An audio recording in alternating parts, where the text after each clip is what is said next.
In a recent study done by Go Bank Rates, they found that 30% of Americans have between $1,000 and $5,000 worth of credit card debt.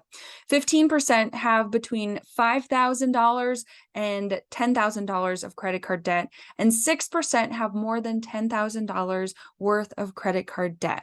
So this just goes to show that most Americans have credit card debt. It is a really big problem here in our country. And today's question that we are going to be talking about is, how do we pay off credit card debt when it just seems so insurmountable and just feels like it's never going to go away? My friend David, who is a financial advisor, is going to join me today to answer this question about credit card debt and how we can work to pay it off quickly. And we're going to talk about this from a biblical point of view in, asking that question, what does the Bible really say about debt, and how can we approach this topic as Christians in a way that is really honoring to the Lord? Again, this is a topic that most Americans are kind of asking. They're asking, how do I get rid of this credit card debt? And so if that is you, please tune into this question. If you have further questions about debt or anything related to finance that you would love to get answered from a biblical perspective, please drop it in the comments below or fill out the official form in the show notes below, and we would love to answer your question here in the future. So with that, let's get to this question.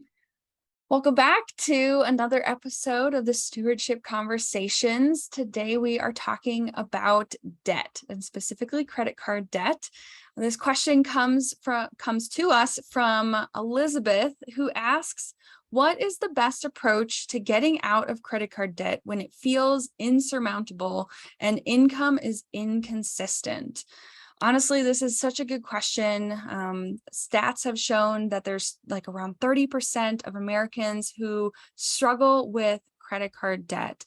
And so, Elizabeth, you are not alone, and we really want to tackle this question well for you and give you some good strategies and tips for how to overcome this debt that you have. And so I have David here with me who is going to help me answer this question. And yeah, I'll kick it off to you, David. What thoughts do you have when you hear credit card debt as well as inconsistent income? Yeah, I think the first thing that I think, especially when I'm speaking to someone who's a Christian, I would go to the Lord in prayer. Honestly, I think, especially when that stress is so. I mean, she said the word insurmountable.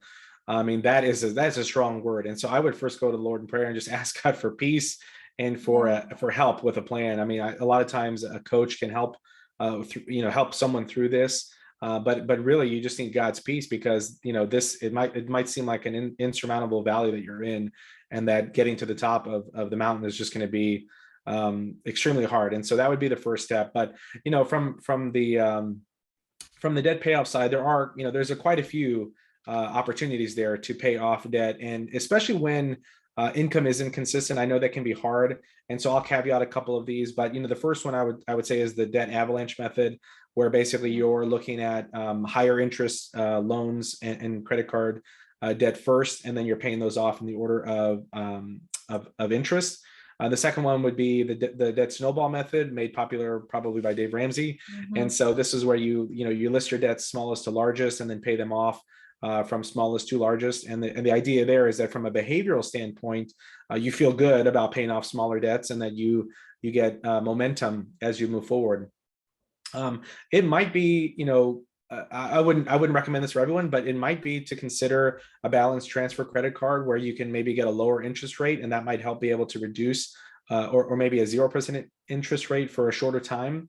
And then probably the last one I would say is, maybe debt consolidation. That's not for everyone, but if you are in a really tough situation, the debt consolidation may be an opportunity where you can consolidate lines of credit into one single line of credit that will help, just from a managerial standpoint, not having to pay 3 or 4 or 5 credit cards, but maybe just have one that's manageable, and you can set up a payment plan for it. So those are some different opportunities. When you're dealing though with inconsistent cash flow, I think this is an opportunity to use that debt snowball method, because it helps you gain momentum. Yeah. And especially when you have a fixed amount, especially, so if you're setting up your budget, it might be helpful to just set up a fixed amount saying, no matter what happens, this money is set aside for paying off the debt. And it might be worth even having a conversation with the debt collectors and having that open conversation. I know when we were in a lot of debt many years ago, and we called them and we would just say, hey, like, I don't have this much money. Here's what I can do. And often, and this might happen if it goes to a debt collector, you might be able to talk them down and reduce the amount of debt if it gets to that point. And obviously, that's not what you'd like to have happen because it can have negative effects on your credit score. But just know that it is an option. Mm-hmm. Yeah, I love that you offered different options for creating a debt payoff plan. I think that's important because Dave Ramsey loves the debt snowball, and it is obviously like it's worked for a lot of people, but sometimes it's not always the greatest option. I mean, the debt avalanche is always another good option for those who want to pay off the balances that have the highest interest. First, it does save you a little bit more money, but it's harder because typically those balances that have the larger interest tend to be bigger and harder to get through. So just kind of depends on which one you feel like is right for you. And yeah, I love that. But creating a budget is also a really great way to stick to that plan. Just like David was saying, creating a goal of I'm going to pay off this much every single month, and put it in a budget, stick to it, and find out ways that you can maybe reduce your expenses in different areas. Last week's video, we talked about saving money on groceries. So if you haven't watched that, go back and watch it so you can learn ways that you can save on grocery shopping. But lots of different ways to cut back, and maybe even taking some drastic steps to cut back on different entertainment options that you have, maybe canceling subscriptions, finding the money that you already have. But I do actually have some personal experience with this, in the sense that I had an irregular income and my husband and I were working really hard to pay off all of the student loans that I had a few years ago. And so one of the ways that we actually did this was finding different side hustles. So both my husband and I started driving for DoorDash, Uber Eats, and Grubhub. And every last dollar that we earned from these side hustles, we put towards my debt. And we were able to pay it off in just a few years. And it was, life-changing once that debt is gone. But I can imagine how just heavy that having all that debt can feel, because really debt is a generosity killer. It keeps us from being more generous, and it keeps us from following God's call in our lives more freely when we are tied to the lender. We read in Proverbs that we are a slave to the lender when we have debt. So recognize that debt is your enemy, and that once you do become debt free, Elizabeth, that try never to get back into it again. And so especially with credit card debt, recognize what it was that got you there in the first place. It could have been some kind of an emergency. And if it was, work on building up that emergency fund. But if it was just shopping habits, those can sometimes be a little bit easier to overcome with help. And so if it is just spending habits and things like that, definitely seeking help from a professional who can help you recognize those and eliminate them as quickly as possible, so that you don't get back into a situation like this. David, did you have any other thoughts on that? Yeah, just a couple of things. One, I've heard people say if you want to go fast, go alone, and if you want to go far, go together. And so if you're, I'm not sure if this person's married or not, but if you are listening to this and you feel the same way and you're married, I think it's important to have that conversation, because if one person is so stressed out about their debt, and the other person's, maybe not stressed out and doesn't have the same tenacity, it's going to be a tough battle. Yes.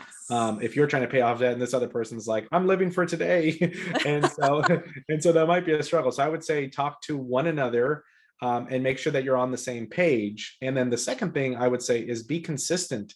I think it's important. I think when you first get started on the debt snowball or the debt avalanche, it might be exciting to like pay off those first few debts. But if the debt is really insurmountable, and it is a lot, it might be a while. It might be 5 or 6, 7 years. And so don't get hung up in year 3 when you've paid off quite a bit, but maybe it's not as much as you'd want. I would just say stay consistent and making sure that you're reaching your debt payoff goals. Yeah. And I think to that quote that you shared about going with other people, set the goal to pay off your debt and tell everyone that you know. Trust me, like that was one thing that we also did. And not only did people help keep us accountable, but it was a lot easier to say no to things like when our friends would ask us to go out to dinner or to the movies or to different events. It was easier to say no because most of our friends already knew, like, this is what we're doing. So we're like, hey, remember that goal that we're working on? We're trying to save every last penny to put towards this debt.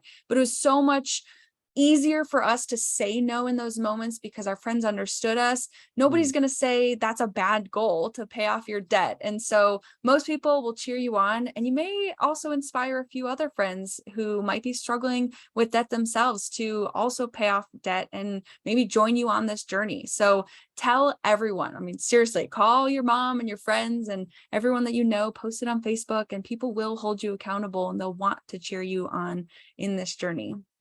Yeah, that's a great reminder, Katie. I think, and that could also be used as a testimony for other people, like you mentioned. Other Yeah, people can look at that and say, wow, this person, they might want to ask, well, why are you doing that? And if the answer is because I want to be a better steward of God's resources, then what a great testimony for those. amen. Amen. That's awesome.